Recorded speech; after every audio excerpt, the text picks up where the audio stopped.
to the Back End Warrior podcast or the Back End podcast. Um, I started off this show real irritating, like because um my freaking thing wasn't freaking working. My mic. So when I went live, the mic wasn't working. I got really irritated. Matter of fact, I got so irritated, I was gonna cancel doing this show. But what good example would I be if were not, if I were not to live an example of what I live? So we back at it. We back at 5. Today we're talking about the 6 things that you can administer to guarantee your success. The 6 things that you can do to guarantee your success. I know a lot of people say that success is not guaranteed. I like to say that's a freaking lie, because all of us are successful in some form or fashion. We may not hit some of our goals. We may not hit some of our goals, but the truth is, a lot of our goals really don't be realistic to really where we are. So when we set goals and we shoot a little short or we hit a little short, we start to feel like we not nothing, or that we are trash, or we're not able or capable. But the truth is that some of us aren't really capable, if you will, at being able to hit these outlandish goals that we set for ourselves. But success is based on perspective. Success is based on perception. Success is based on the environment. Success is based on what is your litmus test. Your litmus test is what you use to judge how successful or not successful you may or may not be in comparison to whatever, or in comparison to whomever. And I think that it's important that we begin to start asking ourselves, what does success look like for me? Not in comparison, not in comparison with anyone else out in the marketplace or anyone else in my industry. What does success look like for me? And when I'm able to determine what's going on with mobile, when I'm able to determine what success looks like for me, it's easy for me to be able to stay within the confines of making myself better every day. And a lot of us struggle because we do the comparison thing. Okay, this person's doing it like this, so I'm gonna do it like that. Or that person's executing it this way, so that means I'm far off on my journey. And every time you do the comparison test, have you not noticed you never feel good about yourself? Have y'all not noticed that? Every time that you do the comparison test, you never feel good about yourself after you compared yourself. You never do. Matter of fact, in most cases, we start to feel shitty. Like, damn, like he said that he was 30 and he doing that. Damn, like my life sucked. In comparison to what? In comparison to who? So when we look at, if y'all look at me for an example, then I'm gonna get into the 6 points. As I said, this is the last episode of the Back End podcast. I'm spurring off, spinning off, if you will, into a new show. The Back End podcast was more of a pilot test. I like the name. I love the name. It's named after one of our technologies, but I just don't feel like it's not giving vibes. It's not giving me those vibes, man. So we're gonna try a new podcast title, and I want to focus on a couple of other new stuff, but I'll talk to y'all about that at the end of today's show. So I appreciate that. So what I want us to understand, especially when it comes to comparison is the thief of all joy. And when you start comparing yourself to somebody like me, here's an example, right? A lot of you, do I have children? Yes. A lot of you, online or whatever, is your first time being mentored by a successful entrepreneur. A lot of you actually press the number 1. Matter of fact, I want to do like a test. This is a live test, a pod clash, I know I like to call it. Press the number 1 if you never had a real successful example of an entrepreneur when you were growing up? Like a legitimate entrepreneur. Press the number one.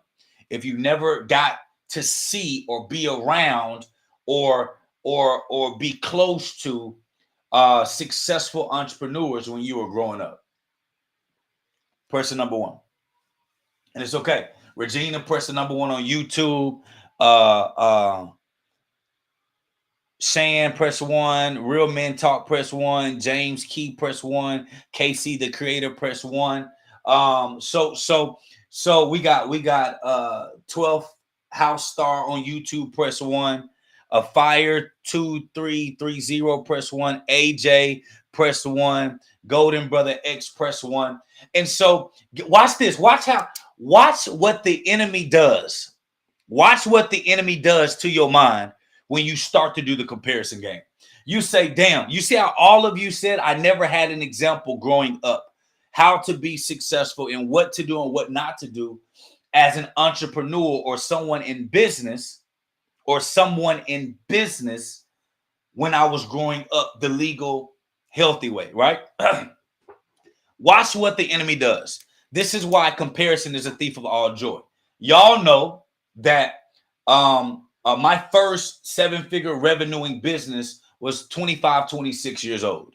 Y'all know that at 29 years old, we crossed 8 figures. Y'all know that at 31,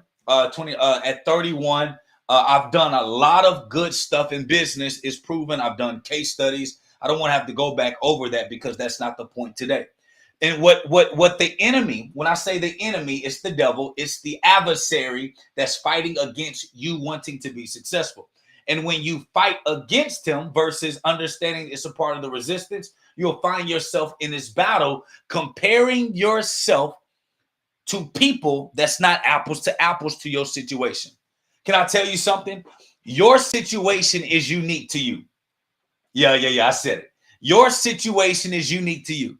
Nobody in the world had your exact situation with your exact life. You may have similarities, but not the same. So you may look at me and say, damn, Jake, 31 years old, extremely successful, built multiple millions of dollars of business, hired people, paid over $1 million to multiple people, $4 million in payroll that they were able to pay out, like hit the Forbes count. You can talk about all those things and say, damn, he did that at 31. Damn, I'm older than him. What am I doing with my life? You may say, man, I'm 32. What am I doing with my life? He said his business crossed 7 figures when he was 25, 26. I'm 40 in my business. There's no way I can win. Well, can I tell you something? That's what the enemy likes to do. Because when you start comparing yourself to someone apples to apples, you don't always know the full truth to the story that they're presenting. You don't know their background and their history. And let me tell you something. Majority of the people online on social media that are successful and that become successful, everybody likes to position themselves like they're from this rags to riches lifestyle, or they're from this rags to riches. Your life was absolutely shitty, because it makes you feel and it makes them feel like they've overcome something without any help. Now, I'm not neglecting any struggle that somebody may have, but let me tell you the difficulty of comparing yourself to somebody like me. You say, man, Jake done all this at 31. I'm 31. I haven't accomplished it. Or I'm older than Jake. I haven't accomplished it. Or I'm 25, 26, and I haven't even hit $1 million. And Jake did $1 million at 25, 26 years old. What is going on with my life? Jake's been making 6 figures since he graduated college. What is going on with my life? Let me tell you why you shouldn't compare. Because when I was growing up, I had examples of entrepreneurship. Yeah, my mentor, my primary mentor was my mom, which is I gotta be technical. It was my stepmom. So my dad married a woman who was raising me since 2 years old. My mother, my stepmom, her dad, my pawpaw, was a successful businessman in Dallas. Now, my papa was a very stingy man. Stingy but giving, meaning he was somebody that would give you a gift, and that's kind of, but once you hit a certain age, them gifts stop coming and he stopped providing. If you were a child or if you were his daughters, you were good. But when you got older, you was no longer under the fold, big fella. So my stepmom, I call her mama, but I'm doing this so y'all don't be confused. My stepmom's grandfather was my first example of success of a black businessman in this society. So I want you to imagine me being 8, 9, 10 years old, and my papa was driving a BMW, paid for cash. My papa had a couple of properties. My papa had a tax and accounting business. He managed clubs. He was well revered in the Dallas-Fort Worth area. Now, when I tell my story and I say that we grew up poor and broke, I'm not saying poor like I didn't have a place to stay. My parents got us to the suburbs. But again, this was my mother's father. So my mama's father ain't going to take care of no household if she's married to my dad. So we struggled financially. And then if we ever needed help, my papa will come through and lend money to my dad or come and show up. But here's the point that I'm trying to make. I had an example at a young age. I had my father in my life. My father taught me how to lend money because my father was a private money lender. Now, he wasn't the biggest of all time. He just wanted to lend money when we needed extra cash or lend money so he can go drink and have a good time. But the point is the principles of business, of lending, I got to experience that when I was a young kid. So what the enemy would have you do is compare yourself to me and try to play the age game. It's the age game. The age game says, look, he this old, you that old, how he winning, you not winning, you won't have a chance. But what the enemy won't reveal to you is that I've always been around entrepreneurship. Both illegal and legal. I've been around successful businessmen since I was a kid. Now, let me pause here. This is why I tell y'all, building a family structure and creating an environment for your children to be able to observe success creates children like me.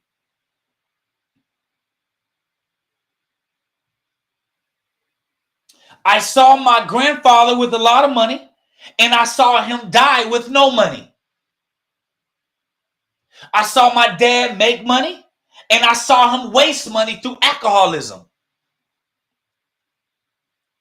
So I got to see success in what lack of discipline can do to legacy. But what I was able to receive was education through observation that gave me the edge. Press the number 2 if y'all are following me. But what the enemy would do, what the devil would do, the devil inside of your mind that's playing tricks on you, it will make you feel like you're inadequate. It will make you feel like there is no way that you can succeed or be successful. But the truth is that I've been around entrepreneurship for 28 years of my 31-year life.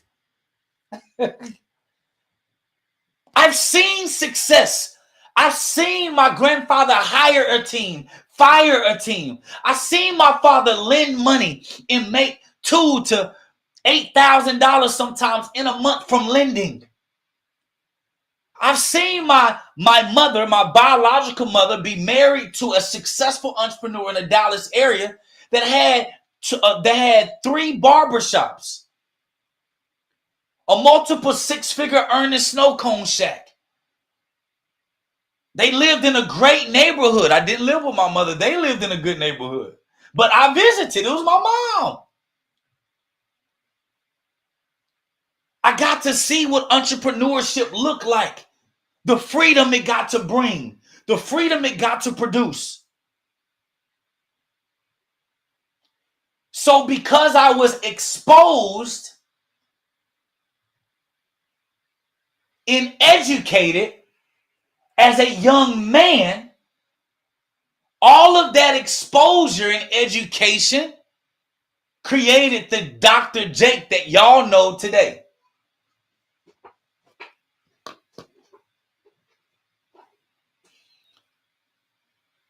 My bonus mom didn't treat me like no weak stepchild that wasn't hers. Now, there were moments and times where you could kind of tell the difference between bonus mom and real mom. But she was in her 20s, 30s raising children. I get it. But overall, the principle, that's my mom. My bonus mom took care of me like I was her baby out of her bosom. Would cry when I cry. The point that I'm making was she was great in the education space. She's a teacher. So I got to experience entrepreneurship, but I had the groundingness of understanding the importance of education.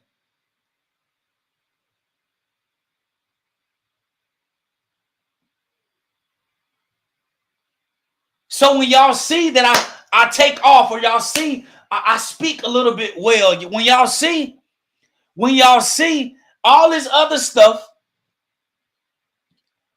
the devil or the enemy will make you say, damn, like I knew Jake. Some of y'all knew me when I first got started in entrepreneurship in 2015. Some of y'all been following me since I've been online 2019, 2020. But if you don't get the context, the enemy will have you trick yourself out your own spot.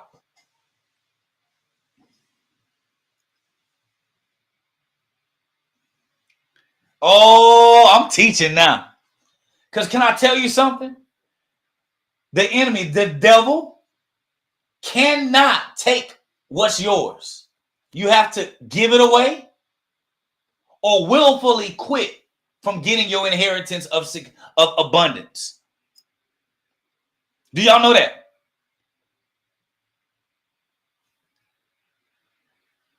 Do y'all know that?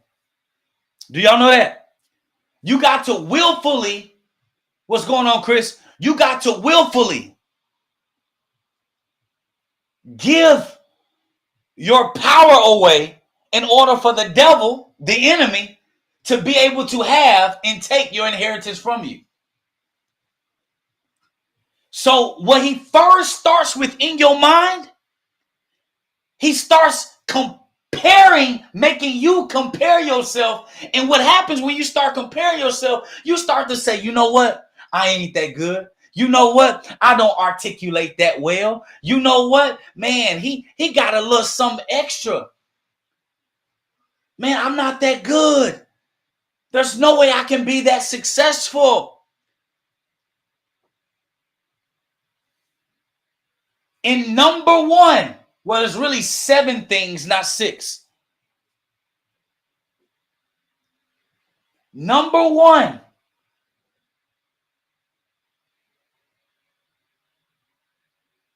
stop comparing yourself to anyone else that's not the one looking at yourself in the mirror every day.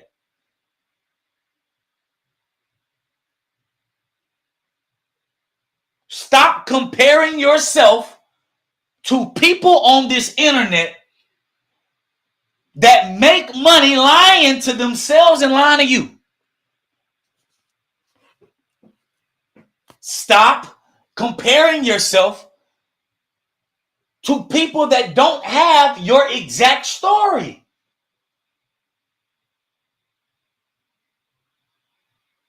I know some of y'all hear people, y'all say, Man, they was criminals. They were scammers. They were selling drugs. Like, even they started a business and winning, not me. Y'all forget, even if they were selling drugs, even if they were scammers, you know that they were still practicing the art of entrepreneurship, right? So all you got to do is just change the product, and you still get the same man or the same woman. So what does this go back down to? Your exposure, and how long were you exposed and trained in that environment? Your exposure, and how long had you been training in that environment? So number one is stop comparing yourself.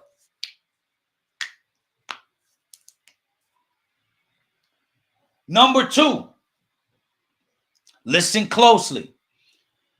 Stop being so soft.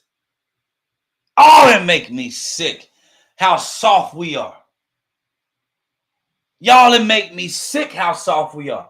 We can't take jokes no more. We can't get criticism no more. We can't get told no more. We can't go through difficult times anymore. Stop being so soft. And the best way that you can stop being so soft is to understand that life ain't sweet. Listen, whoever told you that life would be easy once you got lied. Whoever told you that life will be super successful for you if you got this degree, they lied to you. If you finish my course, then you're going to be a winner. They lied to you. If you get my consulting, you ain't going to need nothing else. It's a lie. You still got to do the work. The sooner you realize that life is a war and the winners are warriors, the end. If life is a war and I know that winners are warriors, that means I'm expecting a fight. Imagine going to war not expecting to be in war.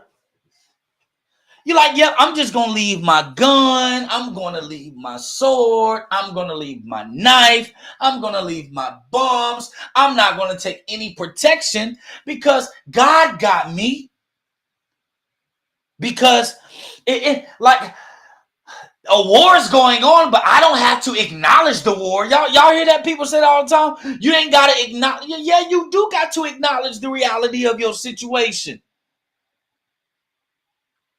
Life ain't sweet. Stop being soft and understand that life is a war.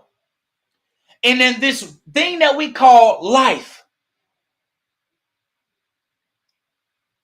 the war is taking what's yours away from you. Fellas, let me tell you something. There are women that use their vaginas to finesse you. Big dog. They don't like you. They like the money.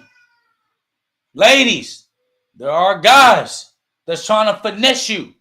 They don't like you. They like your house. They're hobosexuals. They're in love with anybody that gives them safety and security.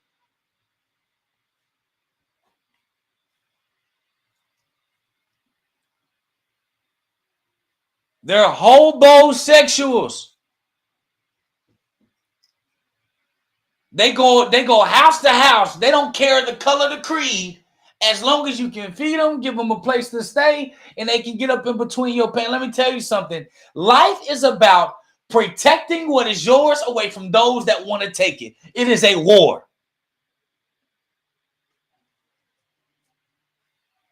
It is a war. And the sooner that you realize that life ain't sweet and that life is a war will be the sooner that you wake up. Will be the sooner that you wake up and say, you know what? I ain't heard from my cousin or my sister or my brother and my mother in a long time. Have y'all not ever experienced this? You didn't hear from somebody in a while. That week they text you, hey, just checking on you. Or that month they start checking on you regularly, only to ask you for some money, to do something, or for a favor.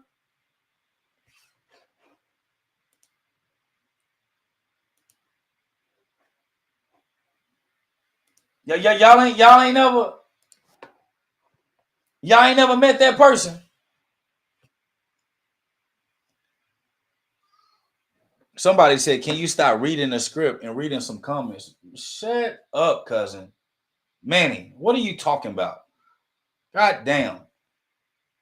Y'all just be talking on this mug. I said I wasn't going to cuss no more. Damn, cousin. Y'all, people swear they know. You don't know nothing. What are you talking about? They don't know nothing. People just talk. Don't know nothing. Stop reading the damn script. I am the script.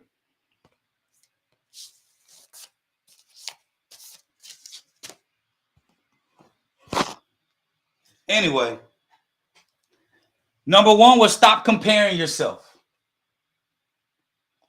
Number two, stop being soft. How do you stop being soft? How do you stop being soft?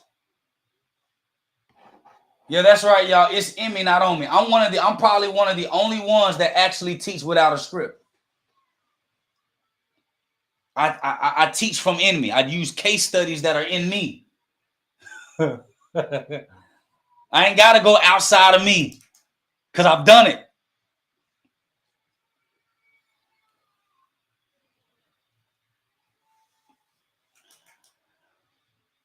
So,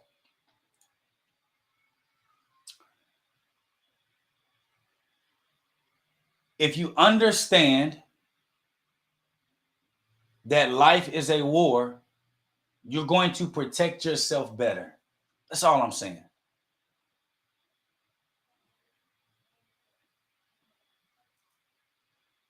You're going to protect yourself better. When you start, listen, I want y'all to do this in your dating. What you want from me? This is the question. I want y'all to ask this question when y'all are dating. What you want from me? Right? We don't get into business relationships with people just off of the strength. I know it's strength, but I like to say strength because that's what we say in the street. That's the Habonics, strength. What do you want from me? What exactly do you want? Well, what you want from me?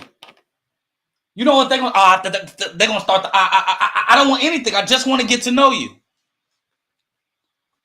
I just want to get to know you.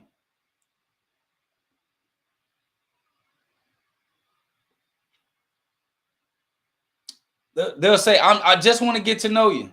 Yeah, we had to block Manny because Manny was on Instagram getting on my damn nerves. We're gonna block that. They'll hit you with it. I just want to get to know you. I just want to spend some. What you want to spend time with me for? What you want to be my friend for? Why you want to text me? See, people think that I'm smelling myself or feeling myself or too direct. I always do it with a smile. I say, what you want? What you want to work with me for?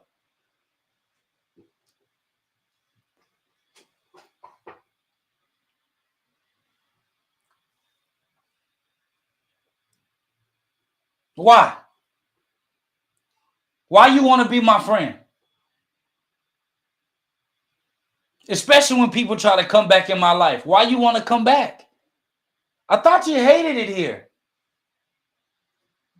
Now you want to come back? I thought you didn't like it. I thought it was no fun for you. I thought I was mean, an asshole, selfish. Why you coming back? Don't call. What do you want? When people text me out the blue, they get mad. I don't answer the text. You can't pop in and out of my life and think that it's just going to be some soft shit. But do y'all know how I got that way?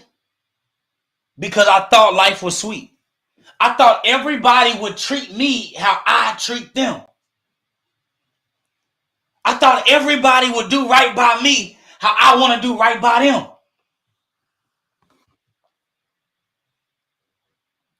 No. The reason why people want to be your friend is not because you're just a great person. They want something that you provide.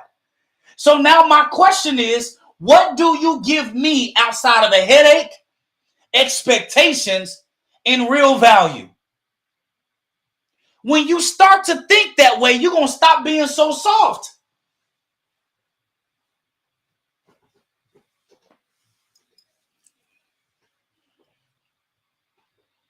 You're going to stop being soft. What you want, man? What you want? Oh, you using my name for clout on social media. You're trying to disprove my value.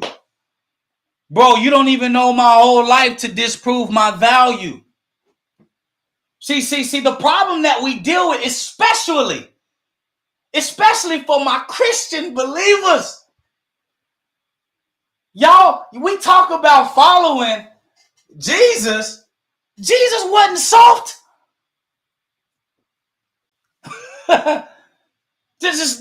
We got such thick skin and want to be followers of what? To who? There's no way that you can go amass any form of success being so soft, so thin-skinned. Life is a war. Look at this here. Let me show y'all my beat-up Bible. In this Bible, they talk about war, protecting and growing assets, and bringing the kingdom back into reality. But there's a lot of conversation about war. But we think life is sweet. I can just pray this away. No, you're going to have to pick up that sword. You're going to have to put on that armor. You're going to have to get to work. Your dreams, the goals, the things that you want to achieve. It's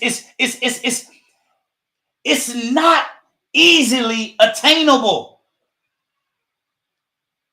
So when you accept that life is going to be hard, and you prepare and you train for life being hard, it will be easier for you to go through life because most people don't train for a hard life.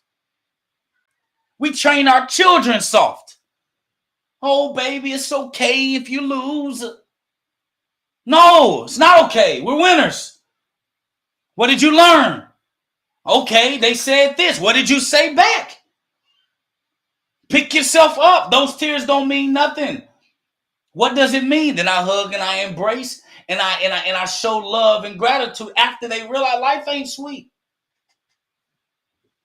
I hear so many people online give this false narrative. Wealth is just going to be passed away to children and they're just going to waste it away. No, the parents that raise their children soft get their money wasted. But the parents that develop wholehearted, value-based children are going to get their inheritance multiplied. It's very simple. If you follow any person in Scripture, you can't name me one soft person that God used as an example in this word. Not one. Not one soft.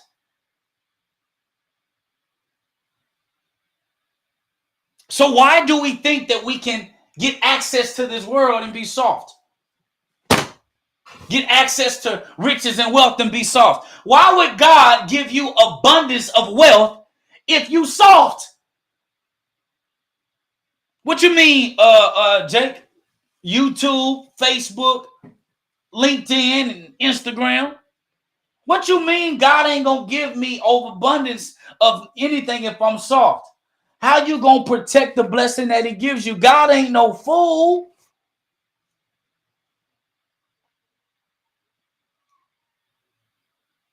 God ain't no fool. You think that God is going to give the resources of abundance to somebody that is soft? No, there's an old parable that says a fool with money meets a wise man without it. The wise man is going to leave with the money. The fool is going to leave with the lesson that the wise man gave him. Brother Vincent on YouTube said, I need to hear this, Dr. J. Thanks, bro. No problem. No problem. On YouTube, it say, Kayla said, you're talking great, sir. I appreciate that. People are comfortable living soft. So number one, well, stop comparing yourself to others. Number two, stop being so soft. Number three, stop living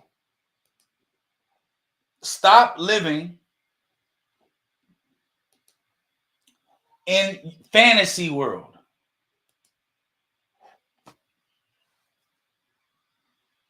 Number four. I'm sorry. Number three. My bad. I do got bullet points. Number three. Stop shooting from the hip. Oh my goodness. So number one, stop comparing yourself.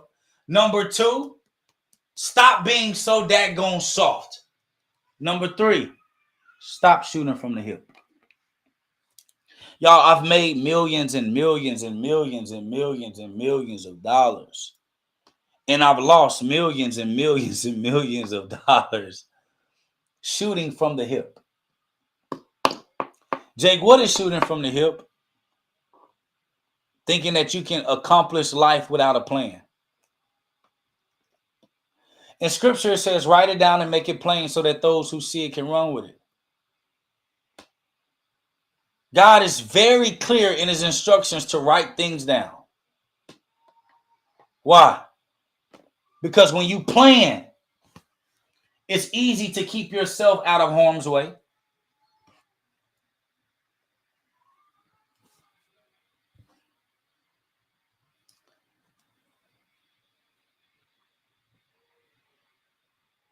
It's easy to protect your family before things happen. You do y'all know what kills me? Here go to prayer. Lord, please, Lord, please. I got a flat tire, God. Can you please just have somebody, please, Lord, just please, man, please, Lord, I got a flat tire. Well, when you bought the car that you couldn't afford, you didn't think about the maintenance on the car that you bought that you already couldn't afford. You're driving 4 rubber tires on a highway with debris, on a highway with nails, on a highway with glass everywhere at 90 to 100 miles per hour. You don't think driving rubber that at some point you're going to need a new tire? That ain't a God thing. That's a planning thing.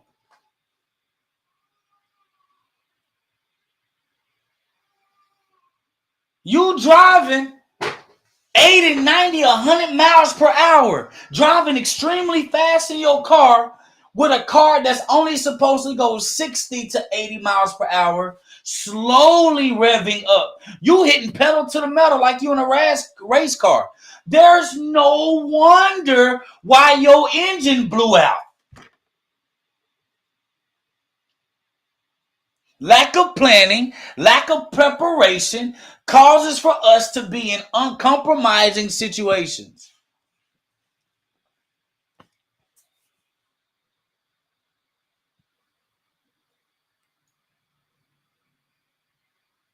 You got you a house. See. I appreciate that, Lord. I'm finna drop this on you, Shana now.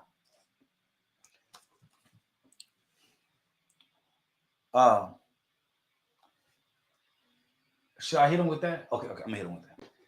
Just because you can afford the price doesn't mean that you can afford the cost.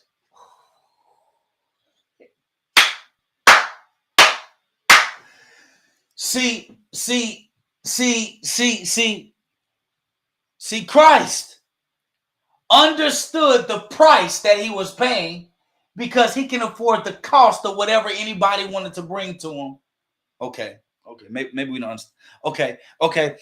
You can make the monthly payment on the car. You can even make the monthly payment on your mortgage. But you cannot afford the cost of maintenance.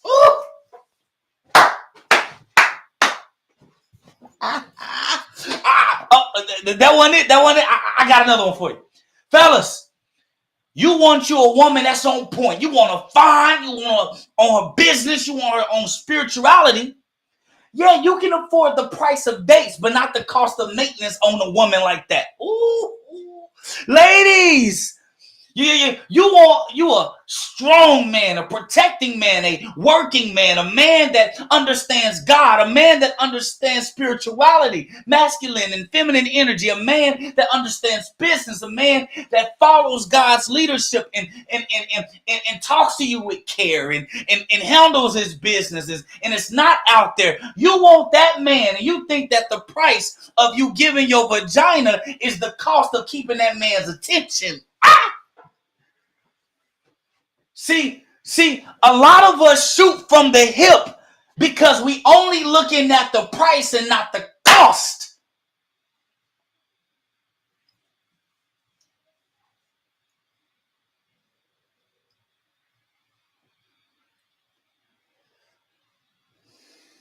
I gave this story when I was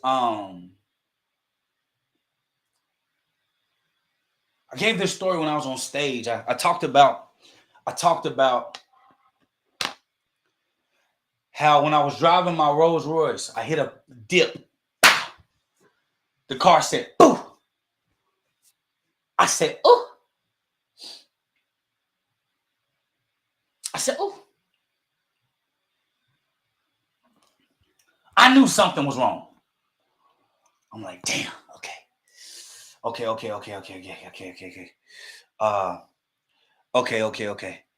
Let me just pull to the side. Okay, Jake. Okay. You weren't driving fast, so whatever you hit couldn't have been that bad. Okay, is it my tires? No, my tires are good. Looking around, okay, down nothing messed up. My car looking at the light, the engine light, okay, not that, ain't that either. Okay, we good. Then I go and look at the hubcap. Somebody, hey, y'all put the word hubcap in the comments. This is a pod class. Put hubcap. Put hubcap. Yeah, put hubcap. I'm not talking about the rim, the wheel. I'm not talking about the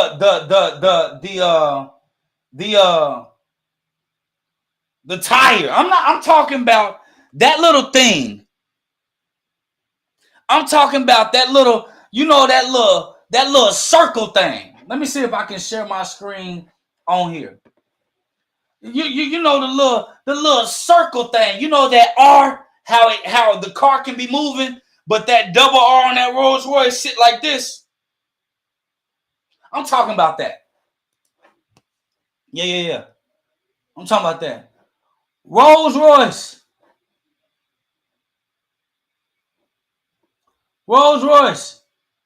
charged me $700 for the hubcap. So just imagine what the maintenance on the car is. What's going on, Tajar? Tajar said he. So what's going on? What are you saying, Jake?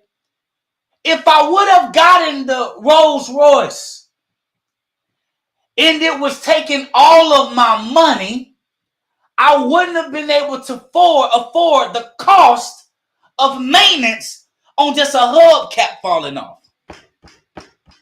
Oh, okay. Okay, maybe that didn't hit us. I'm going to do one more example. I'm going to do two more just to make sure y'all understand what I'm putting down. A lot of y'all can afford the price of membership to courses. Oh, I'm about to get you. See, a lot of y'all can afford paying the price to get into somebody's class, buy their book, get their training, join their membership. A lot of y'all can afford the price of joining the mastermind, but you can't afford the cost of what it takes to actually implement what you learn. Oh, yeah.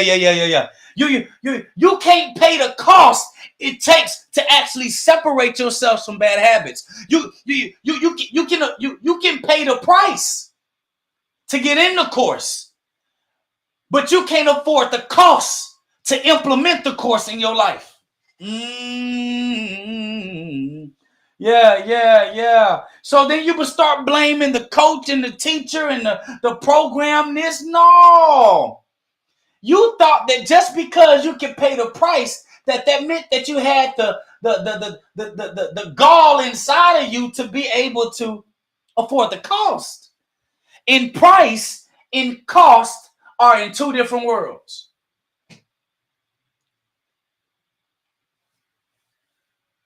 Price and cost are different. I got a client that's really turned into like a friend. He runs a business in Oklahoma. The price of consulting with us one-on-one was 6 figures. He didn't hesitate. Can I make payments? Yep. Cool. $20,000 a month for one-on-one consulting, for us to organize and systematize his business. I told him, I said, my job ain't to make you more money. My job is to teach you how to be more efficient, because you got to put in the work to actually make what we implement work for you. See, he understood the price he could pay that. But I had to make sure he understood the cost of what it took to implement what he paid for.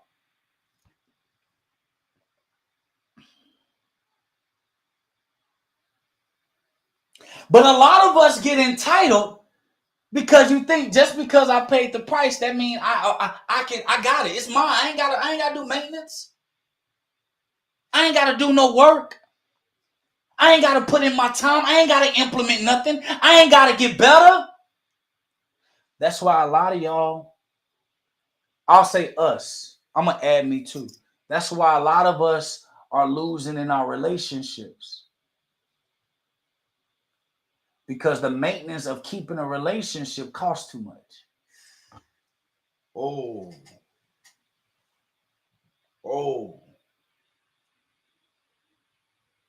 Price and cost are different. They're different. So when you stop living in la la land, you start looking at the price and the cost. See, I'll give you an example. I had a business deal. The price? Oh, I could do the price. Oh, we was making money, creating immense value. But the cost of the blowback, because I didn't vet everybody I partner with, cost me more in money, energy, effort, stress than it was to even make that type of money. I didn't think about the blowback because I was shooting from the hip. Just shooting from the hip. No expectations of anything, just shooting from the hip. And that's why we lose, y'all. Chasing money, no structure. Chasing love, no expectations. Chasing materials, not understanding maintenance.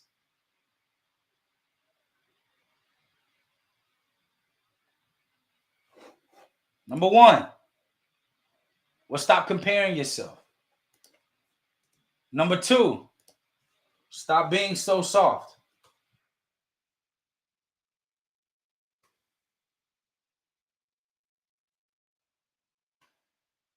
Number three, stop shooting from the hip. Now, number four, you got to stop living in la-la land.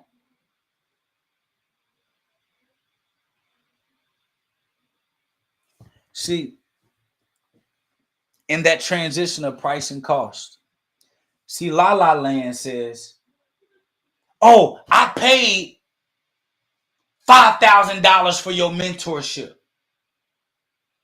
Nothing has happened yet. You're not a good mentor. Then when a mentor asks you, did you post 4 times a day? Did you offer your product 3 times a day? Did you put up your 2 blogs? Did you learn a new skill set? Did you master? How many people did you talk to? No, you said if I took the program, but no. See, fantasy land will have you thinking that somebody owe you something because you put money down.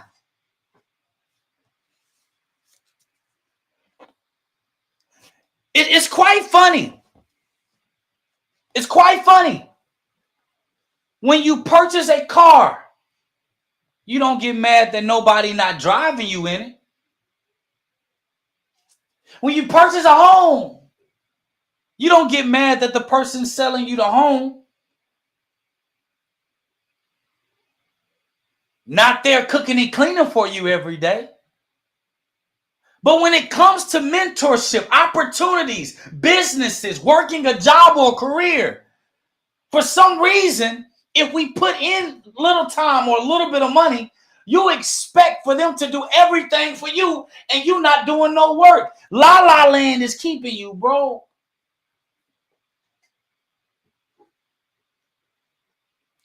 La La Land is keeping you broke. I believe in positive reframing, meaning I acknowledge the reality of the situation or life that I am in. But I am choosing to operate from the space of being of who I want to become. See, fantasy land will have you thinking that you already made it and you ain't done nothing yet. That's where that imposter syndrome becomes you. You go buy the cars and the things you can't afford and environments that you're not ready to be in. Just all these things. Thinking that those are the things that's going to make you become successful. That ain't it. See, knowing what your fantasy is, but understanding your reality is a balance that everybody must master. The reality is you're not where you want to be. The reality is you live in paycheck to paycheck. The reality is you got a car you can't afford, live in a house you can't afford, in a marriage that you can't afford, in a relationship that you can't afford, keep making children that you can't afford the cost for. And this is why you're in your situation. You cannot drink that situation away. You can't party that situation away. You can't smoke that situation away. You can't go visualize you in a new car in a new house every day, that reality away. But what you can do, you can say, What type of person must I become to drive that Rolls Royce and pay for it cash? What type of person must I become to be able to live a financially free and independent lifestyle? What type of person must I become to keep people from leeching off of me and making bad decisions? And then making the decision to be that person today, despite the situation that you're in. Notice I did not say go on and go get name brand clothes and vacations and cars and a lifestyle that you can't afford. Notice what I said. Become the person that you want to be by respecting the reality of your real situation.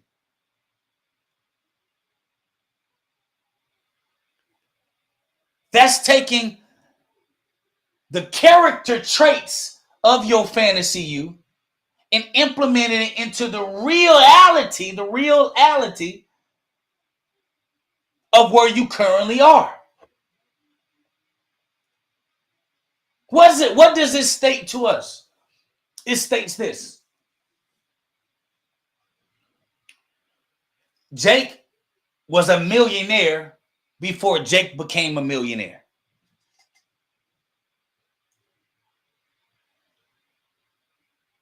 Jake was married with children before Jake got married with children. Jake was running a company with staff before Jake had a staff.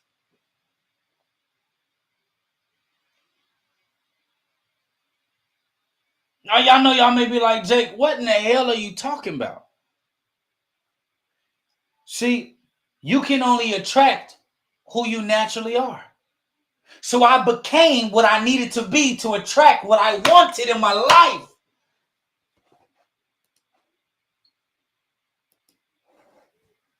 Not living in fantasy land. I know what I need to become so that that fantasy can be my reality, but I'm not negating where the hell I am. Let's start with married. Jake was married with children before he was married with children. What does that mean? I wasn't out here acting like I was single when I was out here by myself. I was working. What does a married man with children do? You work, you provide, you get your stuff together, you get your mind right. You got to make sure that you are the man that you need to be so that you can be able to protect, uphold, and provide for your family. Not that everything will be sweet, but I became the man I needed to be to attract the family that I yearned for. Now, what happens when my family start tripping out? I'm probably not being the man that I need to be to make sure that my family is the family that I've yearned for. So what's the best way to retract? To fix my family, I must fix myself. Everything comes back to self-accountability. To fix my business, I must fix myself in my business. Jake you said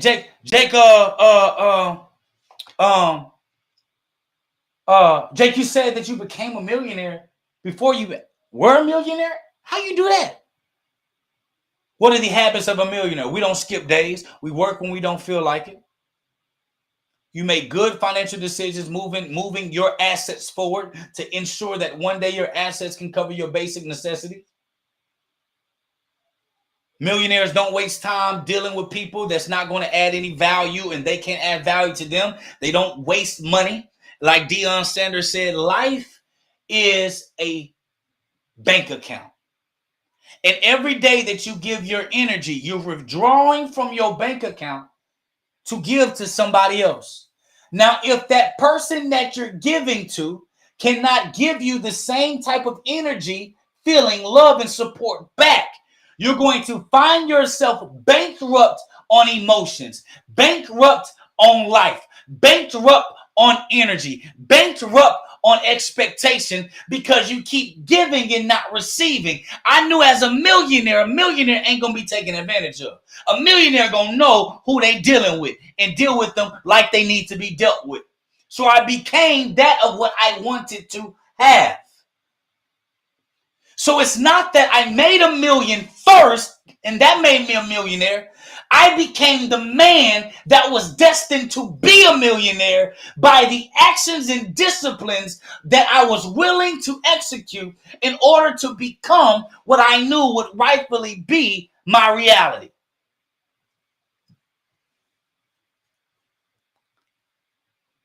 So I wasn't living in fantasy land. I began to alter my reality by bringing the fantasy land, the person that created the fantasy land, to my reality. And let me tell y'all something. Everyone has the power to decide to stop doing something immediately. You don't need days. You don't need a wean off. Immediately. You want me to prove it to you? Has anybody ever fell in love with somebody that did some reckless shit and you immediately was no longer attracted to them? Press the number 1. If you fell in love with somebody, they did some real grimy shit, and you immediately, nah, that's it. I'm not doing that. Person number 1, if that's ever been your situation, you're like, yo, I ain't rocking with that no more. Like, she bugging or he bugging. Fellas, you with a lady you like a lot, then she start asking for a bunch of money and start doing something. You start to say, wait a minute, I ain't your goddamn ATM. What the hell are you depositing to me? That sex you provided me, listen, these 2 big ass hands I got been taking care of me for a long time.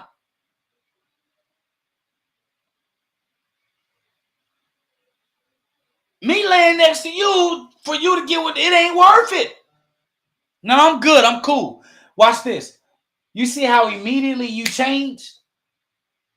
Your behaviors, your feelings, your belief, your perspective about that person. Once it was altered, your feelings about that person changed.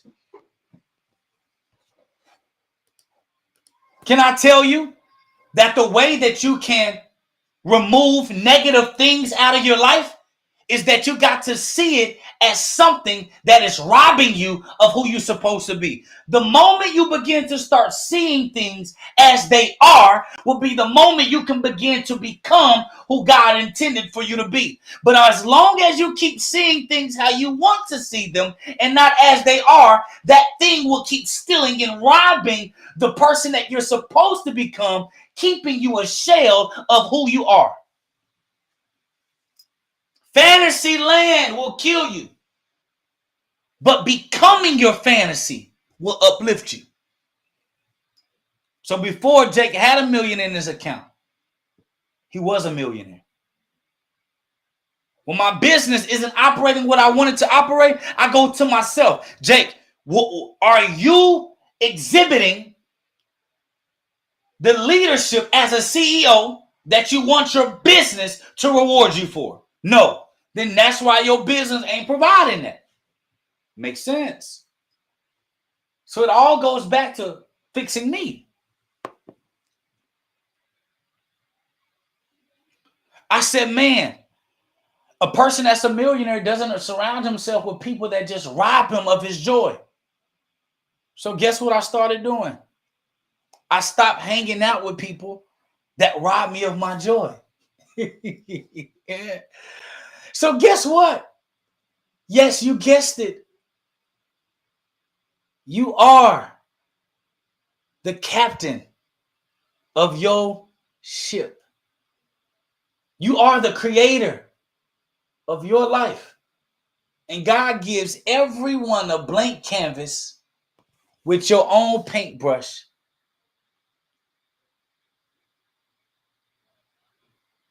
Allowing for you to paint whatever life that you deem that you deserve. And can I tell y'all something? we are actually the best gatekeepers of what we really deserve. Did you know that we will self-sabotage ourselves when we know we don't deserve something?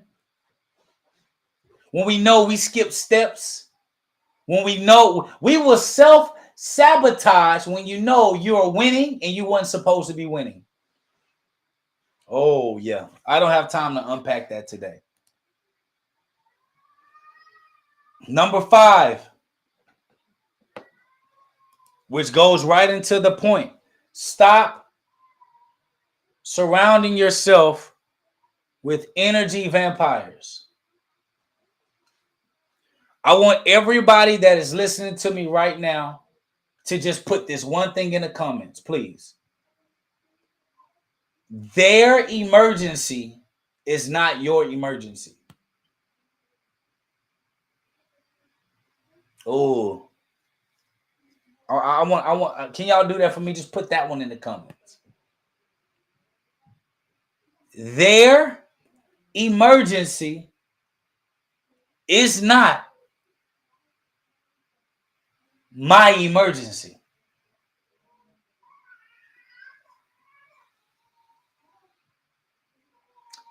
Can I tell y'all something? Energy vampires, their problem is your problem. Let me tell you something. True friends will never bring their shortcomings of the decisions that they made to your doorstep. I'm talking about a real friend. A real friend that is living off of the consequences of their decisions will never come to your doorstep and ask you to help them with their bad decisions and the consequences that come from that.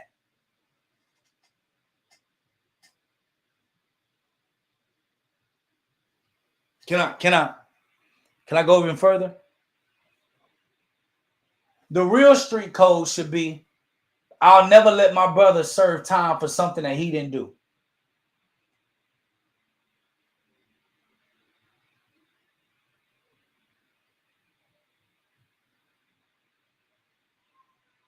That's the real street code. I'm not going to make him sit for something I did. I'm not going to make somebody derail their life for a consequence and decision I made. Somebody asked Tiffany, said, what about our kids? What about them? When my daughter makes a financial mistake that costs us money,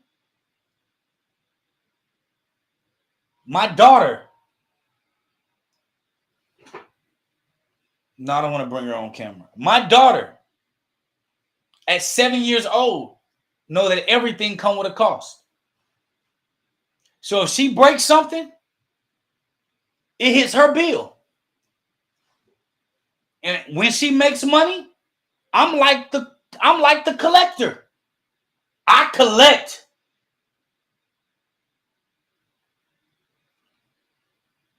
She breaks blinds.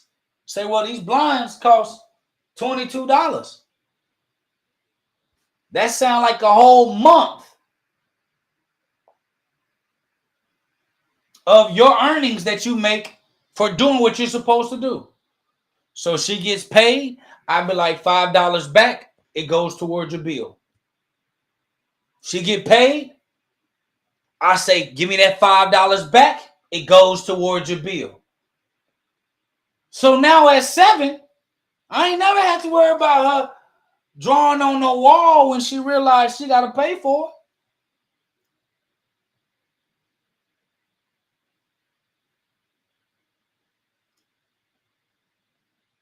But that goes back to we raising soft children because we soft. Your job in being the guardian of God's vessel, which is your baby, is to produce and create a value add to society.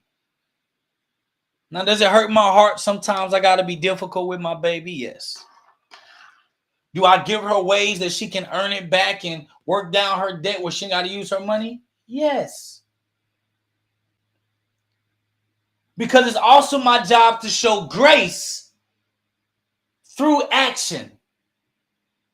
So she may pay half the bill through, and if she's been paying on time without an attitude, I'll cover the rest of the bill. That's how God works. God says faith without works is dead. God will meet you when you start walking. He ain't going to meet you sitting down.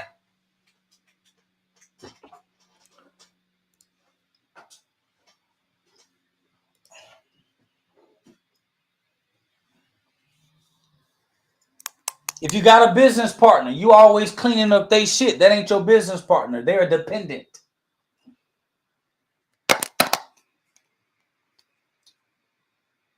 You got a friend, you always cleaning up their shit. They are not your friend. They are one of your dependents. They should be on your taxes. Y'all, I didn't gave up a lot of money. I didn't tried to be Santa Claus helping people fix their problems and their mistakes. Now, I don't mind being an aid to you along the way. But in this stage that I am in now, you got to be moving the car for me to want to help you push it. See, if your car is broken down on the side of the road and you in your car, I don't know that it's broke. I don't know you need help. But if you're on the side of the road, you start pushing that car yourself, somebody's going to feel the urge to come and want to help you because they see that you're making an effort.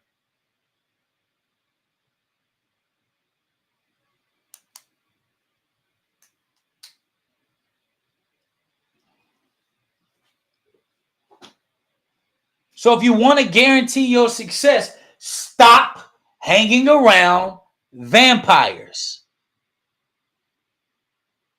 And for those of you out there, if you want to guarantee yourself, stop being a damn vampire. Grown ass children asking their parents for money. Y'all, the last time I asked my parents for money, I was 15 freaking years old. The last time I asked my parents for a dime, I was 15 years old. Grow the hell up.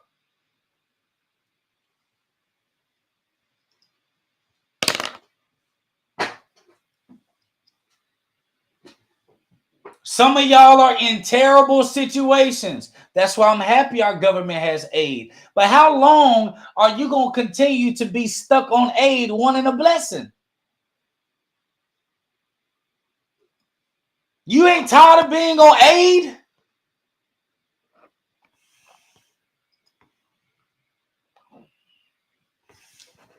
I ain't got time to sit and talk about that today. Number 6 on the 7 things you must do to stop, that you must stop doing if you want to guarantee your success. Number 6, stop quitting.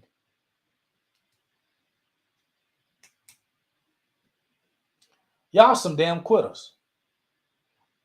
The reason why I say y'all is because I am being directional towards you. Because I don't quit.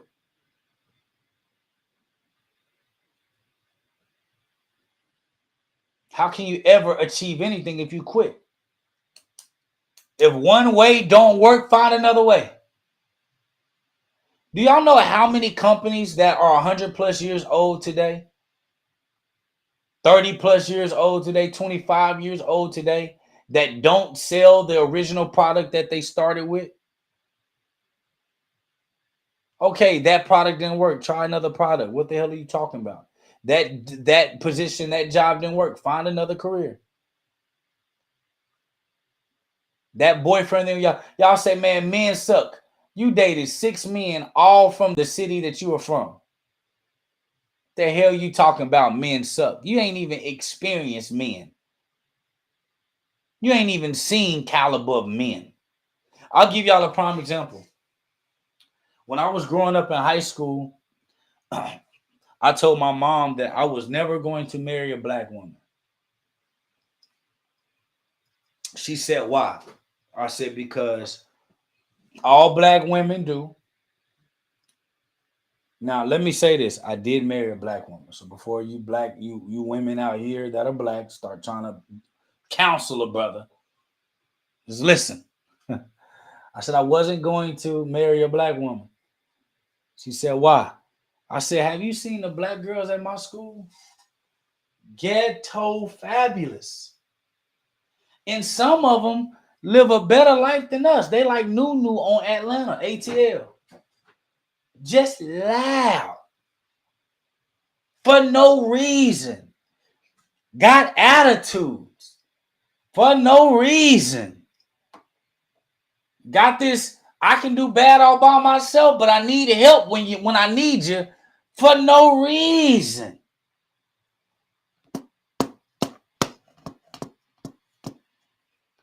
But what I realized was I was only exposed to what was in my vicinity. So I made a judgment on all black women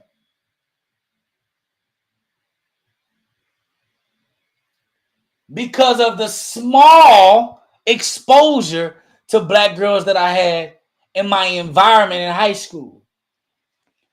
So I went to college on a vow never to marry anybody darker than my complexion.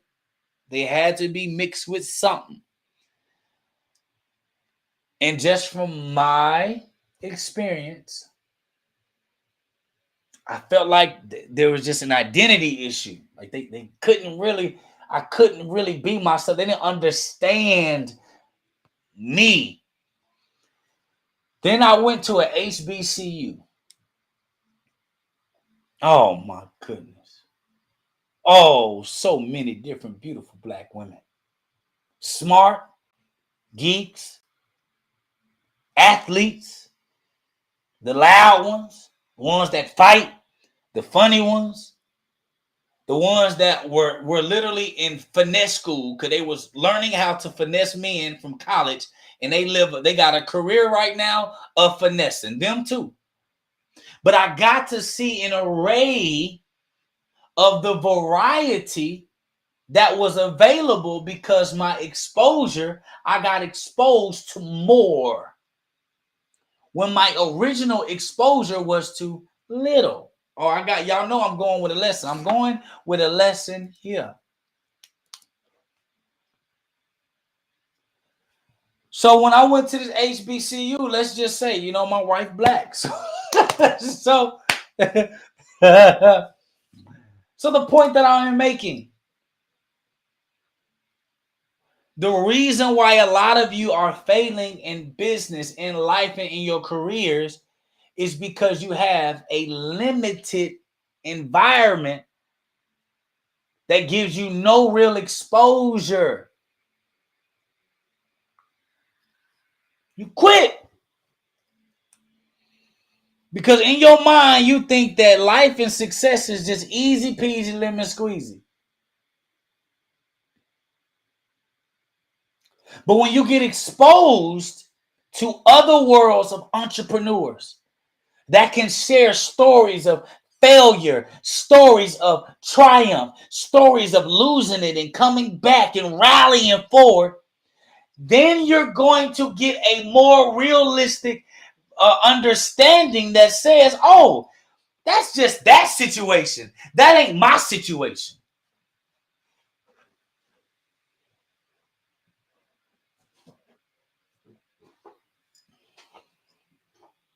So you failing in business right now because of a current situation.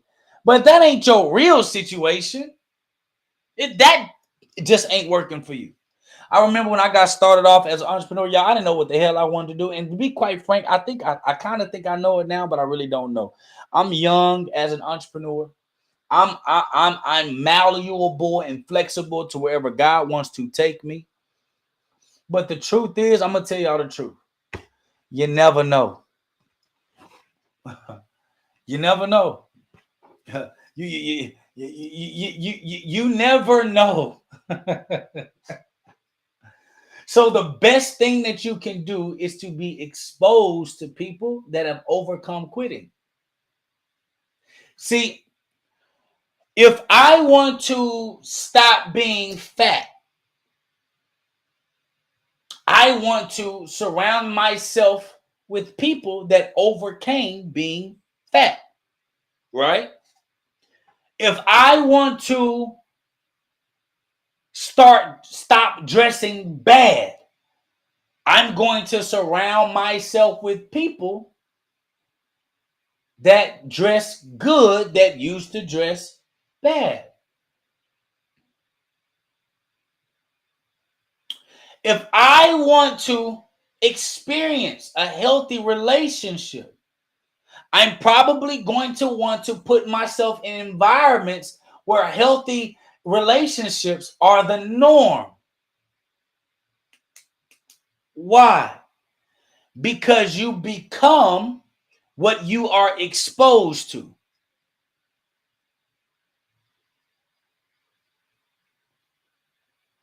You become what you are exposed to. Why do most of us get fat? Because we picked up habits from what we were exposed to. Who taught us these habits? Our parents that are not in shape. Go freaking figure, right? So a lot of times the reason why y'all keep quitting is because you think that you're the only one going through whatever you're going through in your life. This is why mentorship is absolutely key. This is why mentorship is absolutely important. Last but not least, number 7 things that you must stop doing to guarantee your success is to stop believing people without real proof. Number 7, stop believing people in full confidence without having all of the facts. I don't know if y'all know this, but people lie. I mean, maybe y'all know this. I don't know if y'all know this, but you do know people be lying, right?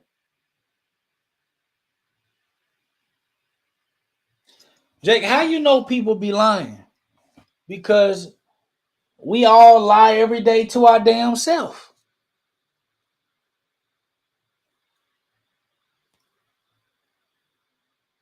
So when you take somebody's truth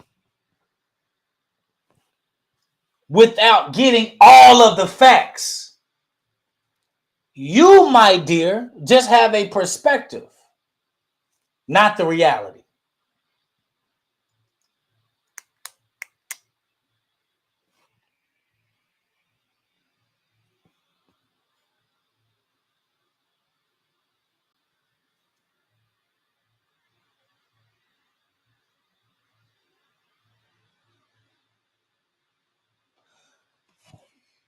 No, I ain't gonna use that example. That's a little bit insensitive.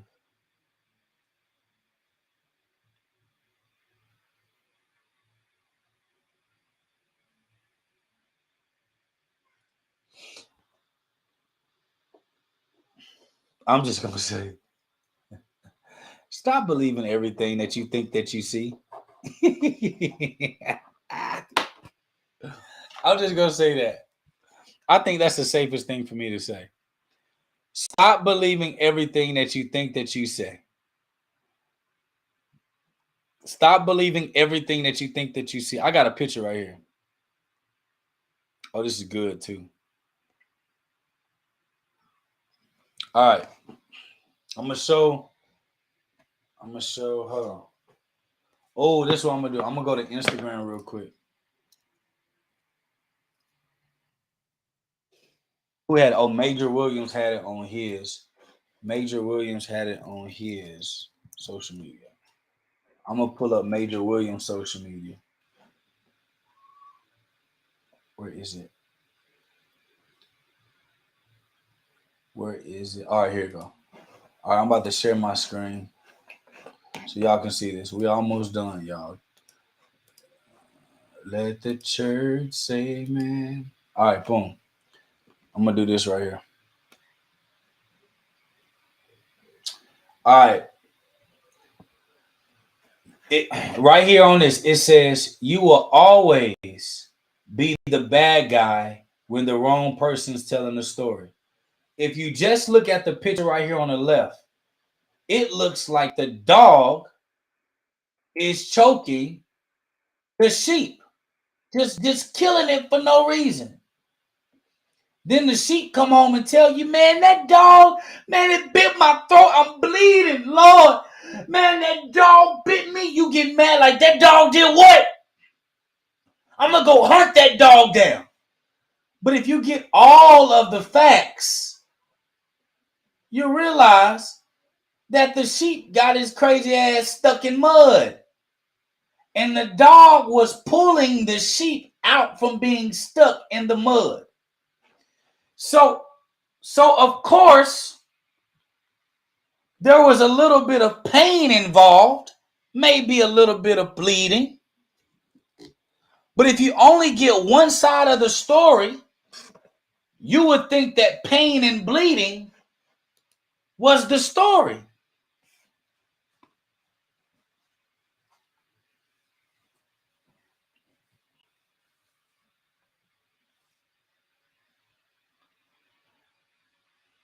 But if you don't get all the story, you're going to be stuck on one side of half the truth.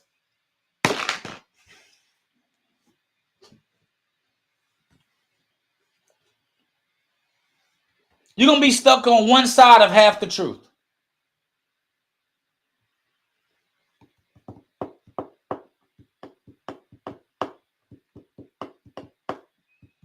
So when people online, we flash all the good stuff. Have y'all noticed that most social media people never really talk about their losses? I think I'm probably one of the only ones that actually talk about my wins and my losses equally. No, David Shands does too. He does a good job doing that. Then again, I really don't be on people's social media like that. So there may be other people. But the people that I've seen, they only show y'all what they want y'all to see. Did y'all know that? They only show y'all the part that only you want to see.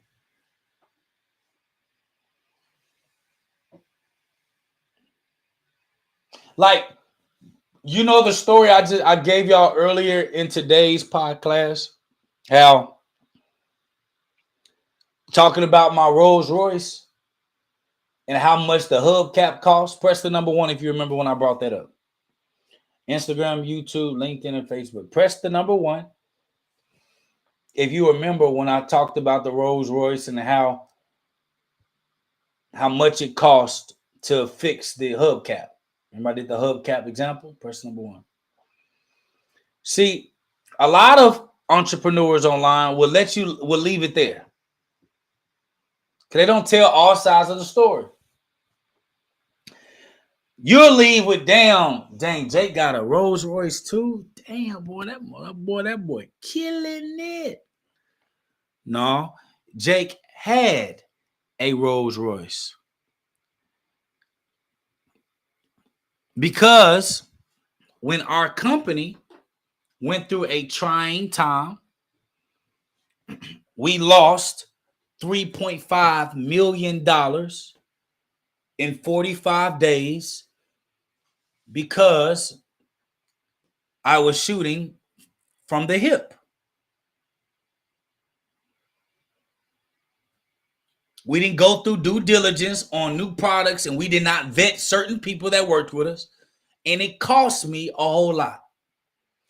And I had to liquidate some assets from my banking system and sell my luxury car, the Rolls Royce, and some of the land that we own to invest and lend our money back to the company to sustain the company. See, they don't tell y'all the bad about business.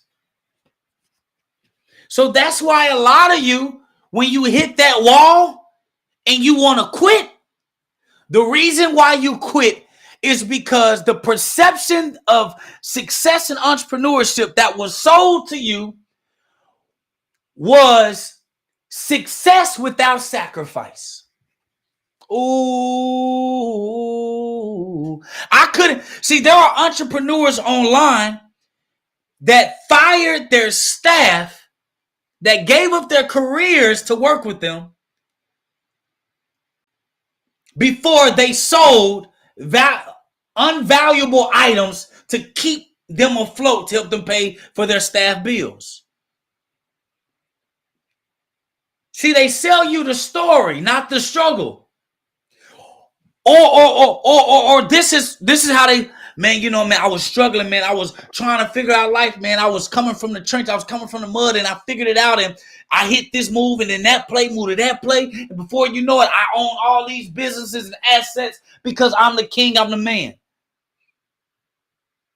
So you thinking that's how success is supposed to be. You thinking, oh, that's how success is. I pay the price up front and I ain't got to pay it no more. No, you pay success at every level. You sacrifice at every level. See, that's the part that they don't tell you.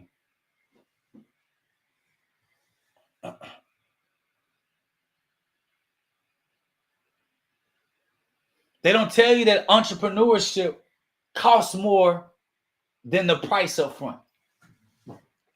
Dr. Jake, you better bring this daggone message back around. You better bring this message back around.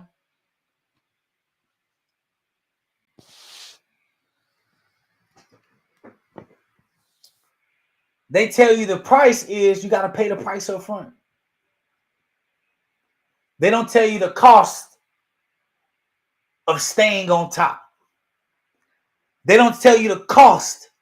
See, we all want to hire and unify and work with people. They don't tell you the cost of dealing with egos with people that don't have really as much value as they talk. They don't tell you the cost of having to sacrifice something you worked hard for to pay employees, staff that work for you that didn't budget their money right, but because you're the employer and the company is taking a hit, you got to be the one that cough it up to help aid them through the process. Now, Sherry Carter said, you're answering questions I was talking to God about. Thank you.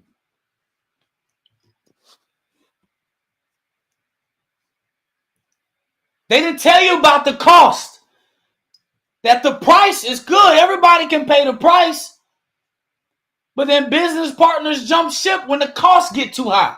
It's maintenance to keep something that God give you. It's maintenance to keep the blessings and the overflow that he bestows upon you. It is maintenance. It is work.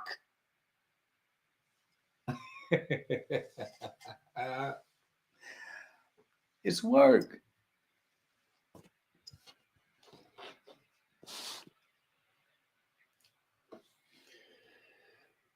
And one thing Dr. Jake is always going to do, I'm going to tell you both sides of the coin. Success is amazing, but it is lonely when you're the only one holding the bag. Do y'all know why successful people start getting rude and edgy? It's because everybody wants to take from or get something from that entrepreneur that is successful, that career man and woman that's successful. Or they pose like God sent them to aid you, and you not knowing in your mind, God sent them because they see refuge in your business. So they give fake perceived value because they really want the covering of your stability. Those are vampires, man. I smell them and see them a mile away, and they come in the disguise of love every time. That's why I tell you, stop thinking that life is sweet and stop believing everything that you think that you see. Do not believe the eyes that you're looking at physically.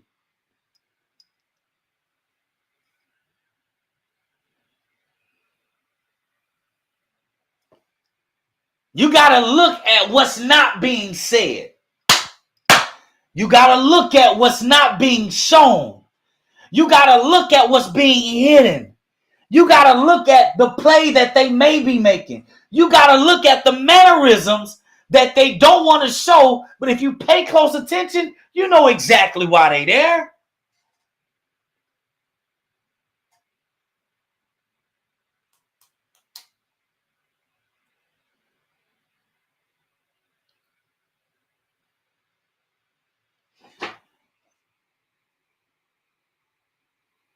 Just remember something. Scripture says you will know them by their fruit.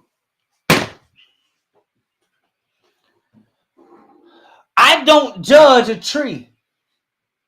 I used to look at people based on what there's no proof of. Oh, y'all, that burnt. I'm trying to tell y'all, take my experiences as your own. Start looking at the fruit they bear. If you are who you say you are, let me see the fruit, the results of it in your life. Let me see it. Oh, you great at what? Let me see case studies. Let me see proof of that. Let me see you executed it. You can see my past. You can see I've been breaking records since records were being able to be broken. I've always been first. Graduated first in college. Was the first one in 141 years to graduate and have their own class solo in Wiley College history. There has never been a fall graduation or class that graduate in the fall but me. Started organizations that never existed. So when you see me win, I can show you proof of my fruit. I can show you proof of people I made rich. I can show you proof of millionaires I created. I can show you proof of businesses that I built and exactly how we built them from every inch. See, people have been in my business, but they didn't build my business. So they don't have the real perspective of what it took to build that thing from ground up. I should see the fruit of whatever you say that you have. I should see the fruit.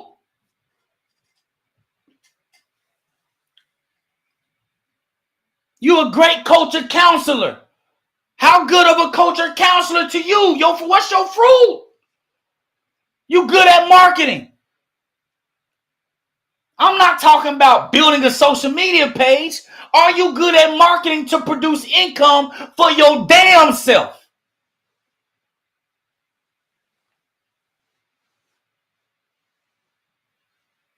Let me see that fruit.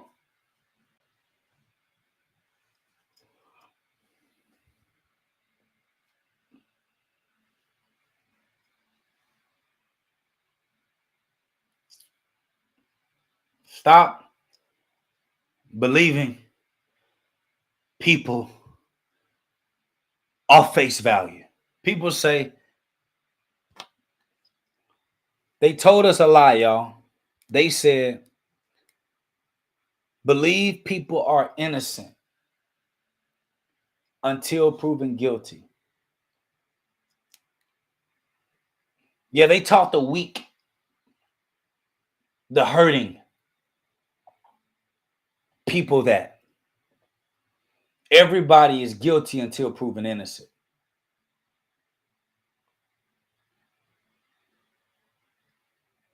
Y'all want me to go biblical? It says everybody was born in sin.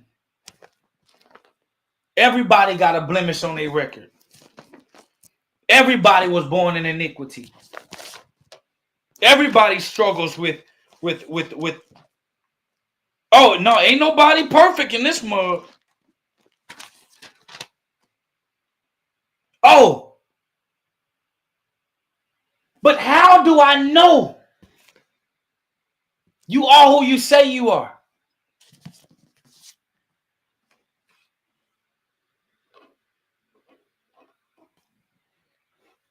Even Jesus said, if you don't believe I am who I say I am, check my work. Oh. Boy, we got some half-ass followers of Christ. Jesus wasn't convincing nobody.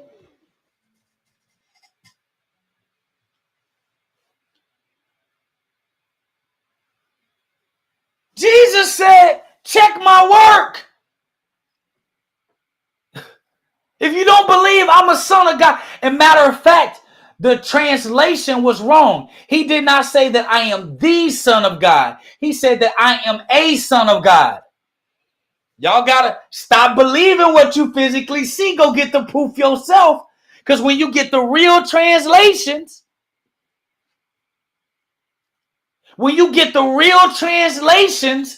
of what some of this stuff that we read and really mean, Christ said that I am a son of God, not the. The makes it definitive. A says that there could and may be more of me. I am a, meaning I'm just one of many. I am the makes it seem like it's the only one. So when the translation says I am a son of God, they don't believe me. Check my works.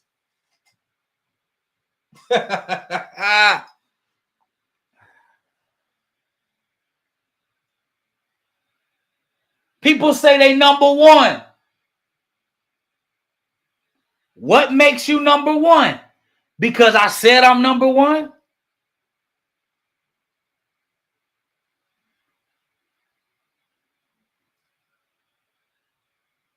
Prove it.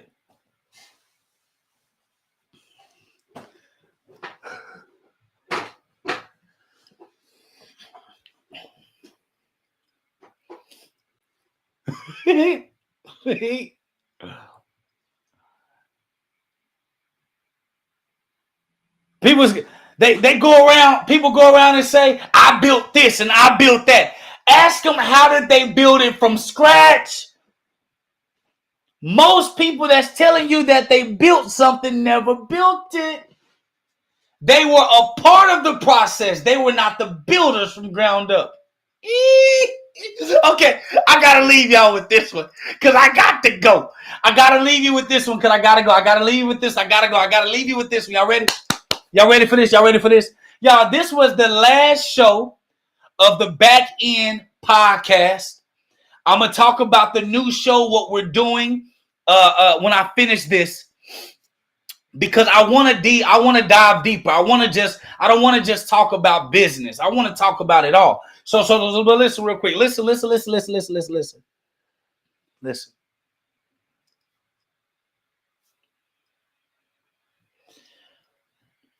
The real estate developer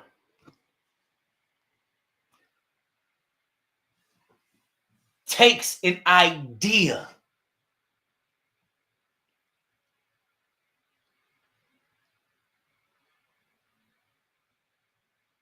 takes an idea and then says, how can I make this idea of a community, this idea of a rec center, this idea of a city? How can I take this idea and make it a reality? So the real estate developer had to think and speak a city, community, a neighborhood, a building before it was created. The architect cannot build the building without the direction of the developer. I'm sorry. The architect cannot draw the specs of the building without the direction of the developer. Hold on, I am closing this podcast on fire. Once the developer gives the idea to the architect and guides them on what they want, the architect now creates the building based on the specs, based on what the developer gave them. So if you ever deal with a website guy, they can't build it without you giving them, like, so when we build websites and automation for companies, right? My team asks our clients, can you give me examples of what you want, what you like best of it, and then I'll recreate it. But the developer has to give the idea for the creation process to happen. Oh, this is a two-stop finish. Because I got to give you God's version, but I'm going to give you mine first. So the architect will go home and say, I was the architect of the World Trade Center. I was the architect of the city of Dallas. I was the architect of this new mall. I was the architect of the apartment. And they will make people believe that it was their vision that got made come to pass. But the architect can only give you insight from the architect's perspective because it was the developer who used the architect that went to the next phase. See, I'm going somewhere. Stay with me. Stay with me. We're going to go home. We're going to go home. So then the developer takes what the architect gave him. No, I don't like that. Fix that. Okay, no, I don't like that. Fix that. Ooh, y'all, if y'all ever built a house, y'all know how the process goes. The architect ain't finished until the developer of the home says, this is how I want it done. So the architect only draws what you express. I'm making a point. So then the construction workers come. The construction workers produce what is given. Dr. Jake, where you going in? The construction worker produces what is given. The construction worker can't start building on the house, the community, or the neighborhood until it gets the blueprint that was given to them by the architect, but the producer is the visionary of the whole thing. So the construction workers, they start building on the house. They say, I've been working hard. And they working. They building on the house. They building this neighborhood. The architect is going around telling them, I'm the architect of all of this. The construction worker says, but I built all of this. Then here comes the salesman. The salesman, the real estate developer finds an agent. And he tells the agent, hey, agent, can you help me sell the homes in this new development? The real estate agent says, no sweat, I'm going to get to selling the properties. So then the agent goes around saying, architect, now you did make it, but I'm the one who sold it. The builders say, wait a minute, architect and salesman, but if it wasn't for me building, you wouldn't have nothing to sell and your architecture wouldn't have been brought to life. The salesman says, wait up, builder. If it wasn't for me, nobody would even know that your building exists. But notice who never gets the credit, but who enlisted the idea to make everything come to pass. It was the developer. And let me tell y'all something. People are going to come on your journey to help you build your business, to help you build your career, that will have entitlement to think that it was them that made your rise to fame. Do not get caught up in catering to people that was a part of the process but wasn't the story. And a lot of us, I'm going to park there parenthetically, I'm going to take it back up to God. A lot of us are taking credit for the idea of our developer that gave us the idea. We were just the architect or the builder. See, God gives you the idea. You got to go and build it. But we take credit for something that God gave us.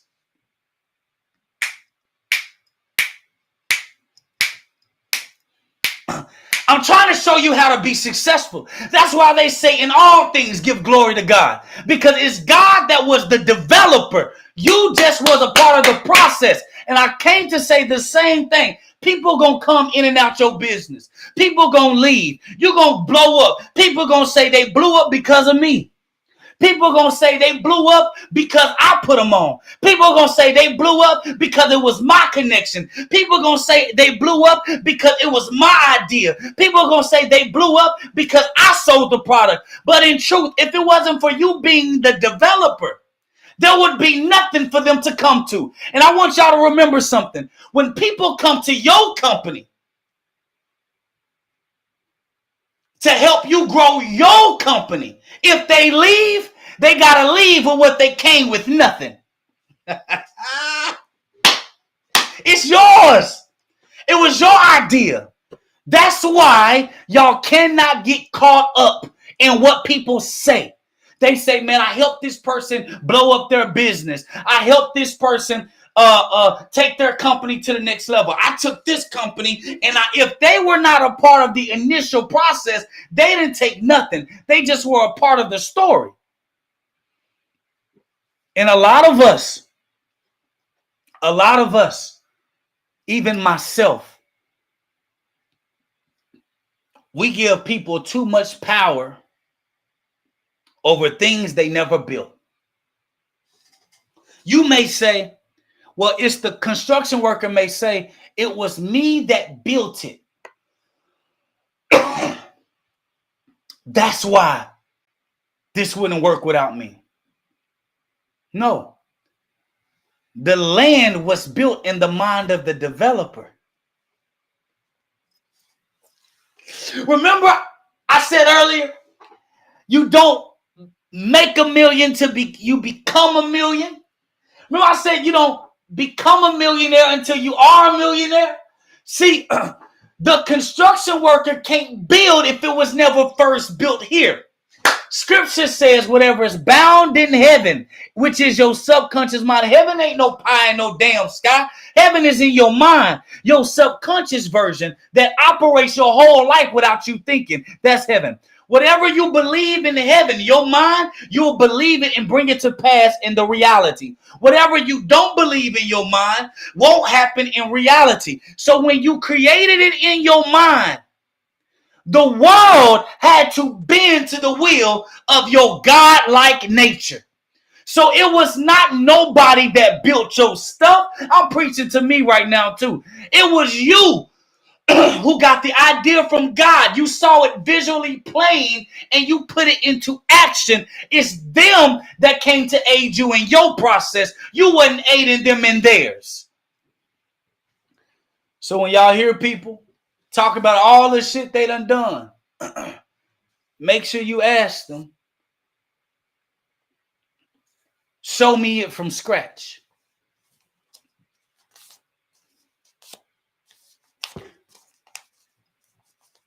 Show me the case studies.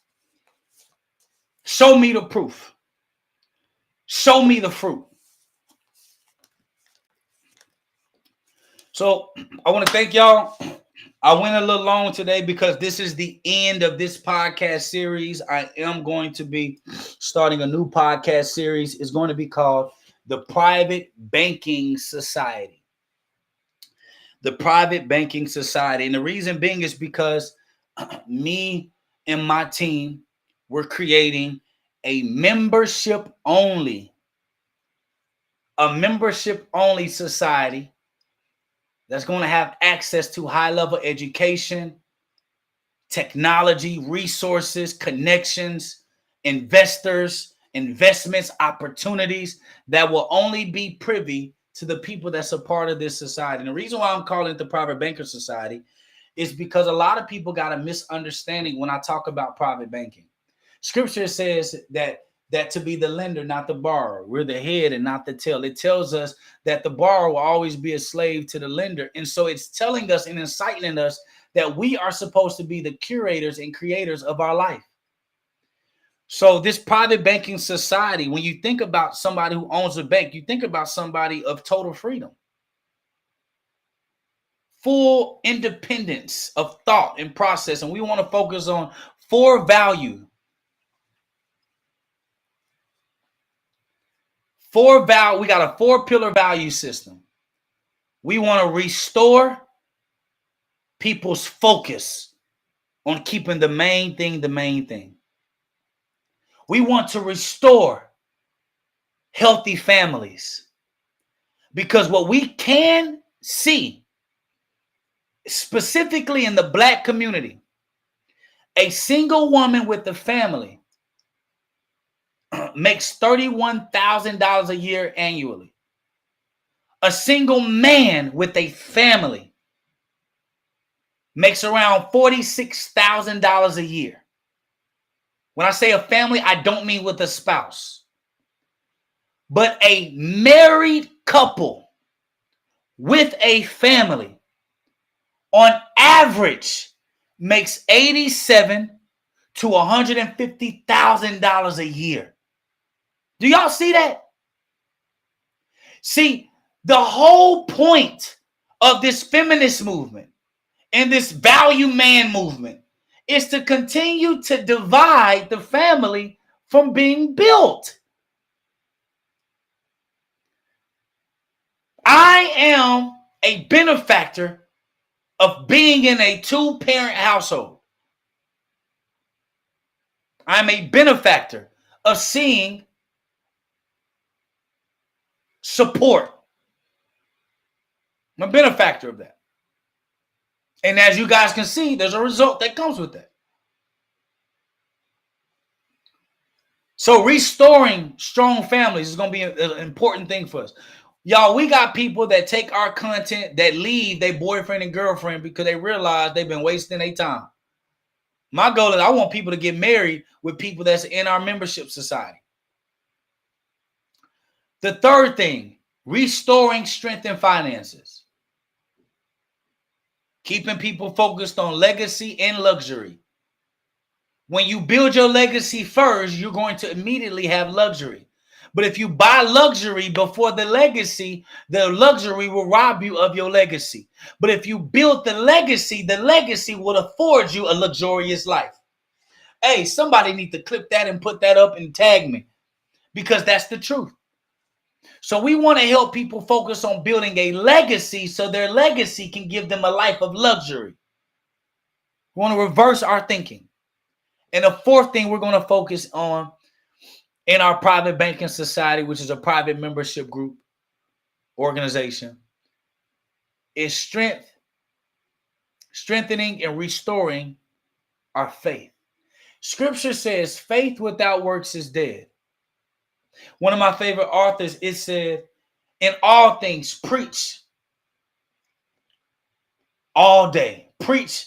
Your job is to preach every day of your life. And if necessary, speak. What is that saying? Preaching ain't about using your words. Preaching is about being able to see it in your action. Your ministry of your of what you believe and who you are should be seen in your works, not in your voice. And there's a lot of people online, they got a big voice but little works. So in restoring the faith of people that's going to be in our membership group, restoring that faith, you know what that's going to be? By doing the work. Because if you can do the work in the right way, the faith will elevate as well. Faith is a byproduct of your work. If I believe it's done, it's done. So our podcast will be focused on those things. I will be talking about those 4 things often: the Private Banking Society, and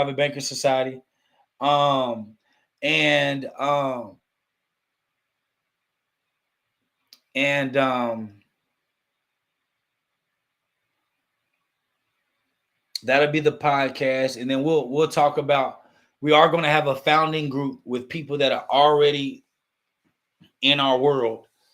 That's going to be the first kind of founders. My goal is 10,000 families. 10,000 families inside of the society. And at that point of 10,000 families in that society, we're going to cap it off. And then when people get booted out, other people will be able to get kind of back in, because I really want to build and restore that. Because let me tell you something. Well, our goal, what we want to do is increase the lowest demographic of earning income power is the Black demographic. The highest is the Asian demographic. The Asian families make about a $50,000 difference between the bottom demographic and the top demographic. Okay. Our goal is to raise the income surplus capital of every household by $50,000. Because with an additional $50,000 a year, we can teach anybody in any family how to become $1 million family. So our goal isn't nothing that's crazy. I don't want to show people how to make $1 million. I want to show people how to become worth $1 million, to have $1 million, and to be millionaires for the rest of their life. Everybody won't have the ability to make $1 million, but everyone has the ability to earn $1 million. We're going to be talking about that inside of our society. So I do want to make sure that you all know that the Private Banking Society is going to be for those who are legacy focused. Even if you're single, you actually want to get prepared and to start preparing your heart to be in a loving married relationship. Let me tell y'all something. The reason why marriages have a hard time working is because single people are being single and we're not preparing to be married. Marriage is a preparation process. You become marriage potential before you actually marry. You can't be in the streets and then get married and think the streets gonna get out of you. You got to be in an environment that's conducive to start developing family-focused ideologies, family-focused development, family-focused devotion. And in our world, we're going to be talking about family. Single or not, y'all going to find y'all man or woman. Single or not, y'all going to find y'all man or woman in our society. Single or not, you're going to find your husband or your wife in our organization, in our society. We're going to build strong families, and we're going to do it together. And the truth is, y'all, I've been a part of groups. We tried to do this a couple of times. But the truth is just the truth. And I'm just going to leave it like that. This time, building this group, this membership group, this time we're going to follow it all the way through. You want to know why? Because I'm leading it now. It's our idea. It's coming from us. Not nobody else, no outside influences. So it's going to be an absolute beautiful thing. We're going to have healthy relationships, healthy businesses, healthy families.